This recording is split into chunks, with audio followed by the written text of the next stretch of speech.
नमस्कार दोस्तों, स्वागत है आपके अपने चैनल विधि जुडिशियल एकेडमी में। और हम कर रहे हैं free judiciary classes, right? And in this video lecture series we are covering the subject of Indian evidence act and now which has become BSA. In this lecture I am going to explain you section 63 of the Indian Evidence Act, which is related to the definition of the secondary evidence. What do you mean by the secondary evidence? तो secondary evidence के meaning को समझाया गया था section 63 of the Indian evidence act. Now this concept or this definition has been given under section 58 of the BSA. तो क्या ये दोनों सेम है? Answer is yes, but with some difference. Difference क्या है? कुछ एडिशन हो गया है. सेकेंडरी एविडेंस की जो डेफिनेशन है, जो कि अब सेक्शन 58 BSA में है, तो पहले क्या था? पहले ये वर्ड ओपनिंग वर्ड्स थे मीनिंग एंड इंक्लूड्स, अब उसको कर दिया है इंक्लूड्स. तो ये ड्राफ्टिंग के लेवल का चेंज हुआ. पहले नंबरिंग थी 1 2 3 4 इस तरीके से, अब इन्होंने रोमन में कर दिया 1 2 3 4 5. और अब इन्होंने 6 7 8 ये 3 new categories of the secondary evidence दे दिए गए हैं, जो कि आपको इस लेक्चर में नहीं दिए गए, क्योंकि ये क्लास मैंने तब ली थी जब मैंने इंडियन एविडेंस एक्ट को पढ़ाया था. अभी की बात की लेक्चर सीरीज में मैं इसको फिर पढ़ाऊंगा और फिर आपको कंप्लीटली जो न्यू एडिशंस है वो आपको समझा दूंगा अलग से वीडियो में.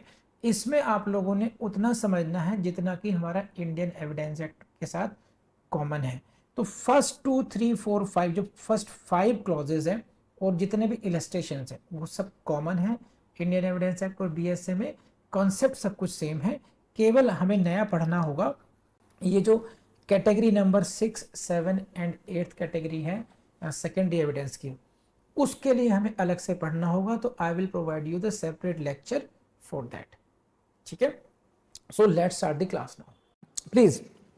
सो please go to section 63 secondary evidence. Again same question from the headline itself, where is secondary evidence defined? section 63 यहाँ से प्लीज और प्लेन सीख लीजिए. यहाँ से क्वेश्चन आएगा कि where is secondary evidence defined, section 62 section 63. and I am telling you practical problem. जब आप एग्जाम में जाएंगे तो आपको ऐसा लगेगा कि प्राइमरी एविडेंस 62 में डिफाइंड था या 63 में डिफाइंड था, सेकेंडरी एविडेंस 62 में है या 63 में है. इतनी क्लोज चॉइस हो गई आपके सामने कि आप कंफ्यूज हो जाएंगे अगर आपने बहुत ढंग से याद नहीं करा. समझ रहे हैं आप? तो प्लीज मेरी रिक्वेस्ट है आप लोगों से, बार बार इसको बहुत जबरदस्त तरीके से याद कीजिए इसको, otherwise you are going to face problem in exam. Exam में मैक्सिमम टाइम यही प्रॉब्लम आती है कि आप जो क्लोज आपकी चॉइस होती है वहां पर आप कंफ्यूज होते हैं कि 61 था, 62 था, 63 था. क्वेश्चन अगर ये आ गया secondary evidence is defined under section 1 61 62 63 64, आप घूमते रह जाइए अगर ढंग से याद नहीं कर रखा आपको. तो ऐसे क्वेश्चन बार बार आएंगे. अरे डॉक्यूमेंट्री एविडेंस हो गया कि रिकॉर्ड हो गई बात मेरी अभी. अगर आया और गलत करके आए then I will talk to you. ठीक है, तो please see the meaning of secondary evidence. क्या कहता है? Secondary evidence means and includes. अब ये नीचे लिस्ट दे रखी है कि यहां पर किस किस को हम सेकेंडरी एविडेंस मानेंगे. Number 1, certified copies given under the provisions hereinafter contained. When you take the certified copies of something, then it is said this is what? Secondary evidence. सही है? तो what is, अभी हमने क्या बात की थी? 61 में क्या लिखा था कि evidence can be, देखो मैं पढ़ाता हूं तुम्हें 61 में. Again, please see this. 61 में क्या लिखा था? The contents of document may be proved by either by the primary evidence or by the secondary evidence. तो 61 से ही सारी चीजें निकल रही हैं. अब 61 ने ये कह दिया कि आप कंटेंट्स ऑफ डॉक्यूमेंट को दो तरीके से प्रूव कर सकते हैं, या तो प्राइमरी एविडेंस से या फिर सेकेंडरी एविडेंस से. तो उसके बाद ये नेसेसरी हो जाता है कि इनका पहले मीनिंग समझा जाए. इसका प्राइमरी एविडेंस का मीनिंग कहाँ आ गया? 62 में.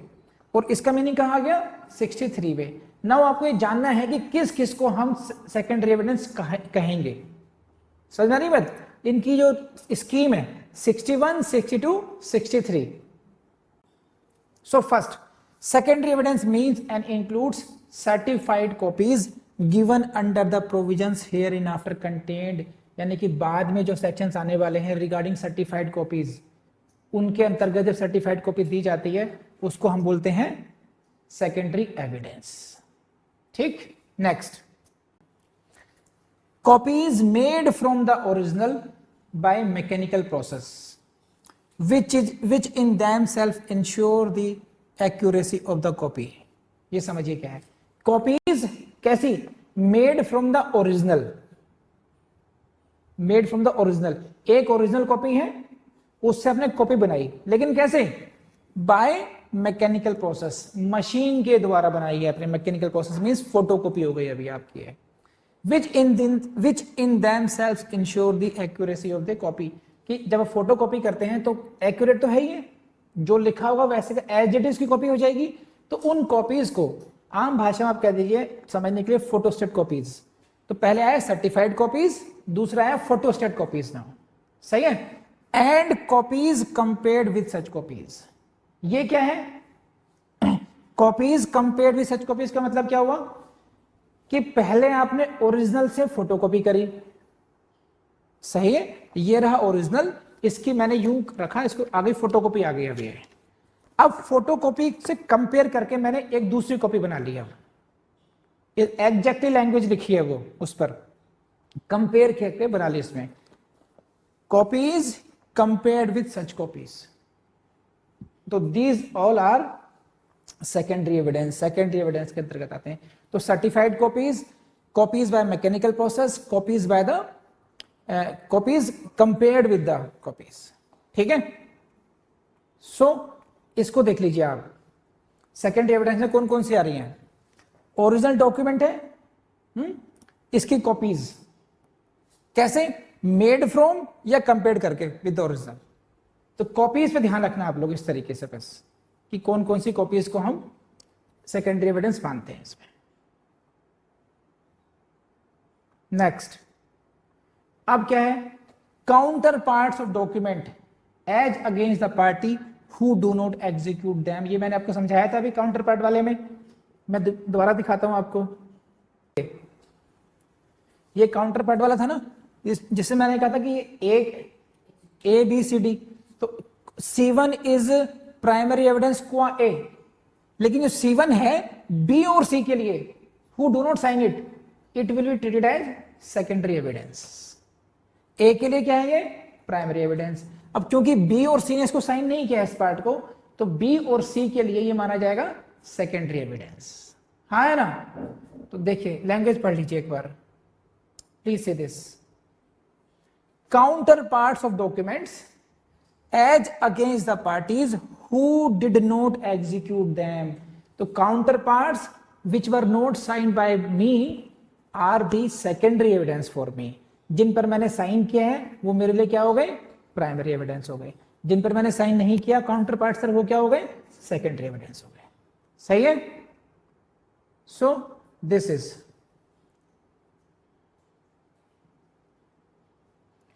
तो ये आप इस तरीके से देख सकते हैं आपको, where a document is executed in counter parts.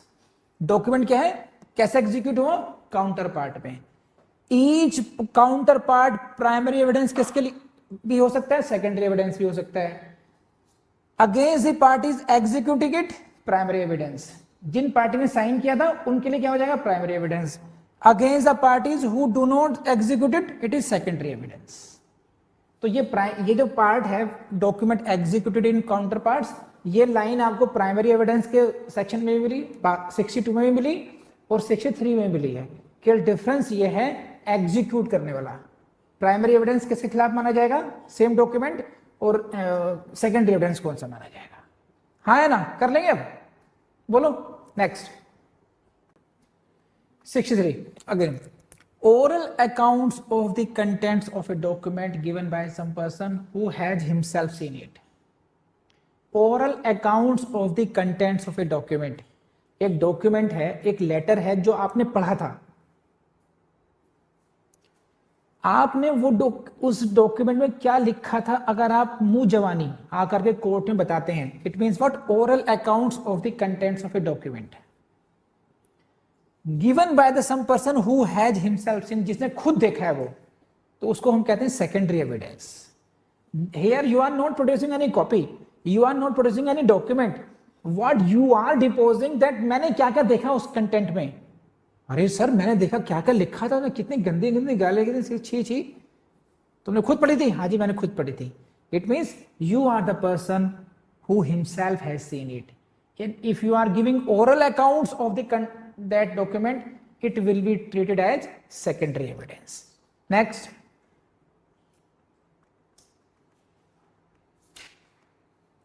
Question आप देख लीजिए कैसे आते हैं यहां से। Which one of the following is not a secondary evidence? Which one of the following is not a secondary evidence and primary evidence और secondary evidence में आप इतना कंफ्यूज होंगे वहां पर कि आइडेंटिफाई करना मुश्किल हो जाता है। इसलिए आपको जो लिस्ट है, list of secondary evidence, types of secondary evidence की लिस्ट है, it should be remembered by you thoroughly. यहां से क्वेश्चन आता है कि कौन कौन सी, अब देखो copies made from the original bye mechanical process, ये सेकेंडरी एविडेंस है या नहीं है? है। कॉपीज मेड फ्रॉम और कंपेयर्ड विद द ओरिजिनल है। काउंटर पार्ट्स ऑफ डॉक्यूमेंट, अब ये पूरा एक्चुअली प्रॉपर्ली फ्रेम्ड क्वेश्चन नहीं है, लेकिन इससे आइडिया आपको लग गया होगा कि कैसे क्वेश्चंस मिलेंगे आपको। तो क्या करना पड़ेगा, सेक्शन 63 के जो कंटेंट्स हैं पूरे के पूरे आपको थोरोली रटने पड़ेंगे इसके, कि क्या क्या पहले क्या था, सर्टिफाइड कॉपीज थी पहले, है ना।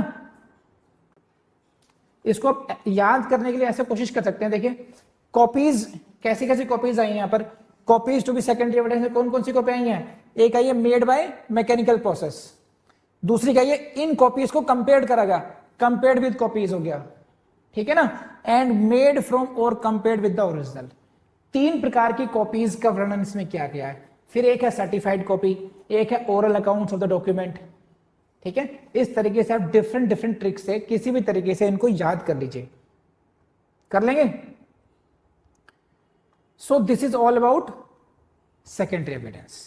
सो आई होप दोस्तों आपको मेरा लेक्चर समझ में आया होगा और आपने पूरी कोशिश की होगी, अच्छे तरीके से अंडरलाइन किया होगा, अच्छे तरीके से नोट्स लिखे होंगे और अच्छे तरीके से रिवाइज भी आप लोग कर रहे होंगे। अब एक नया मसला आ गया है सबके सामने कि भाई 3 इयर्स की हो गई है, 3 इयर्स की प्रैक्टिस मैंडेटरी हो गई है। तो मैं तो आपको यही कहूँगा कि अगर हमारा ड्रीम पक्का है, अगर हमें बनना ही बनना है, तो कब ये 3 साल गुजर जाएंगे आपको पता भी नहीं चलेगा। और अपने दिल से पूछो कि क्या एग्ज़ाम की तैयारी पूरी करने में आपको कितना समय लगेगा।